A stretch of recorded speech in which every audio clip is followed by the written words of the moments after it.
My one childhood dream was to become a major leaguer. I was a two-time All-Star. I hit a game-winning home run off Mariano Rivera, 3 home runs in 3 consecutive innings. I played 7 years in the major leagues.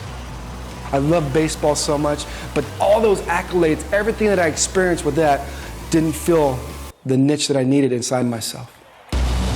I'm in the prime of my Major League Baseball career, and I make a decision with $20 million in the bank. I quit.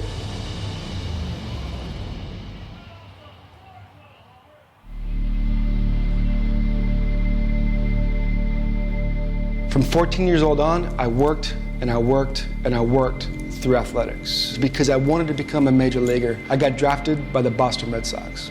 I worked harder than I've ever worked in my whole life. And over the next 5 years, I was Player of the Year 3 of the 5 years on all the teams I was on. But I wasn't fulfilled.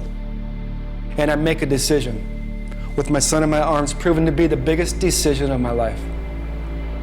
I quit. I walked away. And I proved to myself and I convinced myself that if I just come home and be a father to my 3 beautiful children and pursue my second dream of owning a zoo, everything will be great. After that, 4 years, it came at a real steep price. My 15-year marriage was falling apart. I had just received a 3rd foreclosure notice on my horse farm, and everything else in my life was rattling out of control. I've never been so scared in my life. I pretty much lost everything. So I find myself at 3 o'clock in the morning in front of my ex-wife's house on the floor of this van. And after taking 15 sleeping pills, 8 ibuprofen 800s, and I don't know how many drinks of alcohol, here lies a guy that everybody envies. And as the soul's leaving the top of my head, all I can cling on to is that guilt and that shame. And my mind's telling me, just do it. Just finish it. And I asked the Lord to take my life.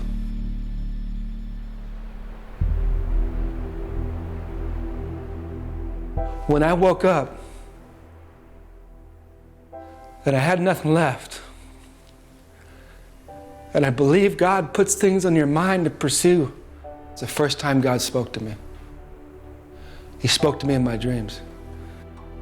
Pick up your cross and follow me. First thought that went through my mind was, where's my horse? I sat still.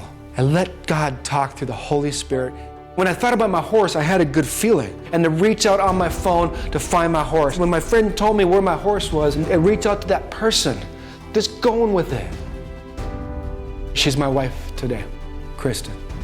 She supported me, she helped me, she kept me accountable, she loved me, and she lifted me up. And I get emotional because I've accomplished everything in my life. I've had the external success, I've had the money, I've had the materialistic stuff, I've had the experience. It's nothing. I knew God was the only way. I knew Christ was the only way through God. I knew that, but I didn't know how to have a relationship. I would speak in churches again, prisons again, schools again. I always found myself going that route because that's what I want to do. I thought baseball was my thing, but this is my thing right here. I want to speak.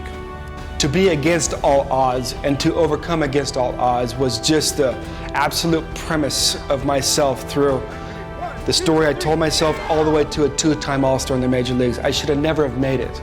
But I always kept it in my mind that I want to be that underdog. I want to help the underdog out there because everybody has a story and everybody has a purpose. And I want to help the people that have the odds against them to see that if I can do it, they can do it. When you align your will with God's will, you can go against all odds.